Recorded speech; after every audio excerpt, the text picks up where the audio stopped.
Alors si on reprend en résumé l'application de l'article 238A sur le paiement à des résidents étrangers soumis à un régime fiscal privilégié, donc on voit que si on est une société en France soumise à l'impôt sur la société ou une entreprise soumise à l'impôt sur le revenu et qu'on va payer des charges financières, des redevances de propriété industrielle, des rémunérations de prestations de services à une personne physique ou une personne morale à l'étranger, qui dans son état est un régime fiscal privilégié. Et on a vu que l'administration fiscale peut justifier qu'il y a un régime fiscal privilégié s'il n'y a aucune imposition dans le pays de celui qui bénéficie du paiement, ou alors si le pays a une fiscalité territoriale, donc pas d'imposition sur les revenus provenant de l'étranger, donc provenant de la France, ou alors si le taux d'imposition de la société dans ce pays est inférieur à 40% du taux d'imposition que l'entreprise aurait eu en France si elle était établie en France. Et on a vu également que on peut étendre ce régime de l'article 238A si la société à l'étranger est dans un pays à un régime fiscal non privilégié, donc il y a un taux d'imposition qui est comparable à celui en France, mais que les paiements sont versés à un intermédiaire qui lui est dans un pays à fiscalité privilégiée, ou alors que les paiements sont faits dans un compte à l'étranger, donc dans un troisième pays, et que si la société étrangère était établie dans ce troisième pays, pays de la banque, dans ce cas-là, il aurait une fiscalité privilégiée, et dans ce cas-là, on remet l'application de l'article 238A. Et donc si l'administration fiscale peut prouver qu'il y a un régime fiscal privilégié du bénéficiaire des paiements, dans ce cas-là, elle peut réintégrer les charges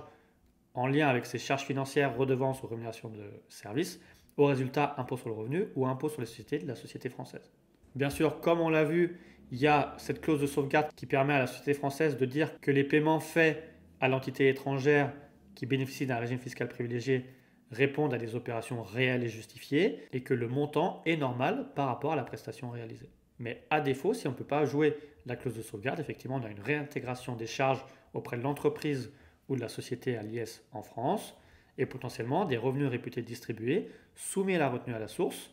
au titre des rectifications en lien avec la société à l'étranger. Sauf si la convention fiscale entre la France et le pays de domiciliation de la société à l'étranger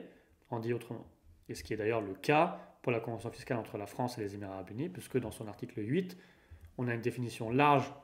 de la qualification de revenus réputés distribués et finalement une imposition unique des revenus réputés distribués dans le pays de résidence de la société. Donc pas d'application de la retenue à la source. Donc si on veut reprendre un exemple jurisprudentiel d'application, on a eu le cas de deux personnes qui étaient résidents fiscaux au Royaume-Uni et qui étaient co-gérants et associés d'une société domiciliée en France avec une activité de location d'immeubles touristiques et de construction-vente. Et cette société française finalement a versé des commissions sur vente pour un montant supérieur à 600 000 euros à une société aux Émirats arabes unis dans le cadre de la commercialisation d'appartements et de suites d'hôtels 4 étoiles qu'elle a fait construire. Et s'est posé la question de l'application ou non de l'article 238A. Et dans ce cas-là, est-ce que les charges payées étaient non déductibles du résultat à l'IS de la société française? Et potentiellement, est-ce qu'il y a un revenu distribué avec une retenue à la source sur les rectifications et le paiement qui va à la société émiratie? Alors effectivement, aux Émirats arabes unis, au moment des faits, il n'y avait pas d'imposition. Et là, même avec ce nouveau taux de 9%,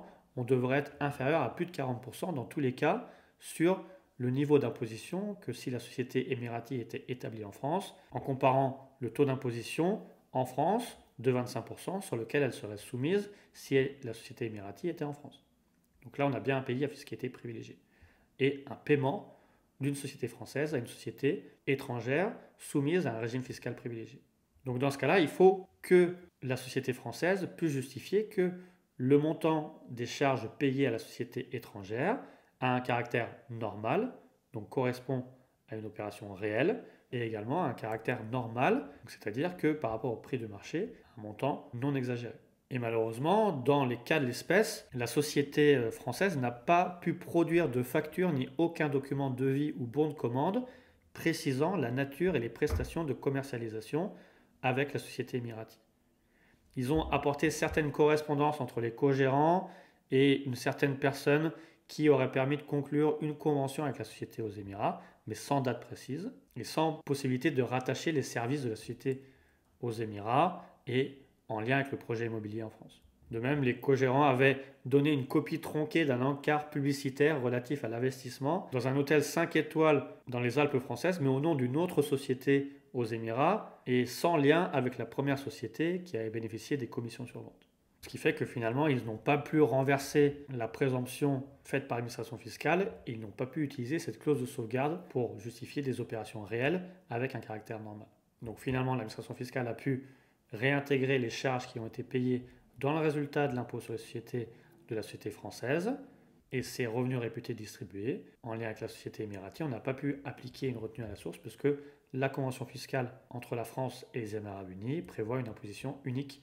dans l'état de résidence aux Émirats arabes unis si le bénéficiaire des revenus réputés distribués est aux Émirats arabes unis. Donc voilà, là c'est l'arrêt de Cour administrative d'appel de Lyon du 6 juillet 2022 et on voit également que dès que vous aurez des charges en lien type intérêt, commission ou redevance de concession ou cession de propriété industrielle, avec une société ou une entreprise individuelle dans un pays à fiscalité privilégiée, il faudra bien justifier de la réalité des opérations et du caractère normal du prix payé. Mais faites attention également si la société est soumise uniquement à un régime de fiscalité locale, donc pas d'imposition sur les revenus étrangers, ou alors si les versements sont faits sur un compte dans un pays tiers qui, lui, est dans un pays à fiscalité privilégiée.